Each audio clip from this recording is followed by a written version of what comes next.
Muli mutya abali ku LN 256 mugende maaso n'okwegatta ku channel yaffe eno. Olunaku olwaleero mbaleetedde gwe bayita okula. Okula njagadde mubalage engeri gy'omufumbamu okumufunamu ekyo naddala mu abakyala.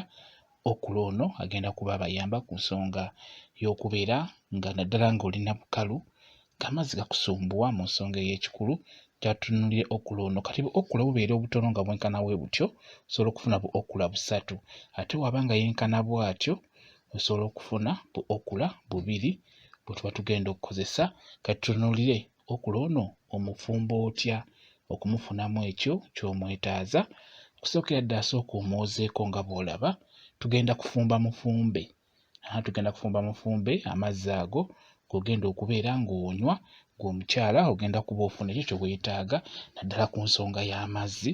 Okula oyo mulungi nnyo mu abakyala, ajja kuba abakolera bulungi nnyo, ajja bayamba ku nsonga y'okufuna amazzi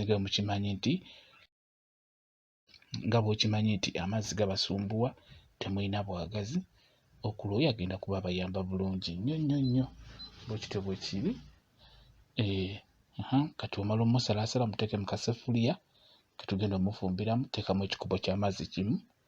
Tusazeesaze bubiri obuneneko, teekamu ekikopo kimu eky'amazzi yaye egiraasi yenkanankana kikopo. Omala bikkako, tugenda kumuteeka ku kyoto tutandike omufumba nga bw'olaba.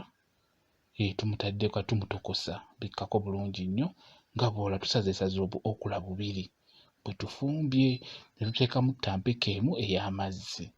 Okitegedde? Kati bw'atokota nga bw'omulaba muggyeeko, awo kiba kiwedde, abeera ayidde. Bw'otyo nga bw'omulaba mutokoseeko. Bw'atokota muggyeeko ku kyoto omuteeke wansi abeere ng'awola. Olina okumunywa ng'awoze.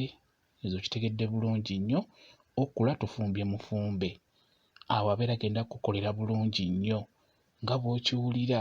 Kati waawola teeka mu kikopo obeere ng'onywako. Kirungi onyweko ku makya, onyweko ne mu ttuntu ne kawungeezi ng'ogenda kwebaka. Oba onyweko ku makya ne kawungeezi w'ofunidde obudde, kirungi obeere ng'onywako. Okula takaawa, talina buzibu bwonna, mpozi ky'alina kubeera nti anaanuuka. Alinamu ekyo ekinaanuuka oba ekiseerera, kye kyokka ky'alina naye nga takaawa, talina buzibu. Kati noolwekyo beera ng'onywa ku okula oyo gwe omukyala, ogenda kuba oteera bulungi nnyo ku nsonga eyo y'okubeera ng'amazzi gakusumbuwa. Okula oyo mulungi nnyo, ajja kuba akuyamba. Mukole bw'otyo nga bw'olabye, mufumbe awole bulungi obeere ng'onywako bw'otyo kigenda kuba kikuyamba. Bwe kityo bwe kiri. Mwebale kubeera ku LN 256 YouTube channel yaffe, mugende mu maaso n'ogyegattako. Mubeere bulungi, mweraba.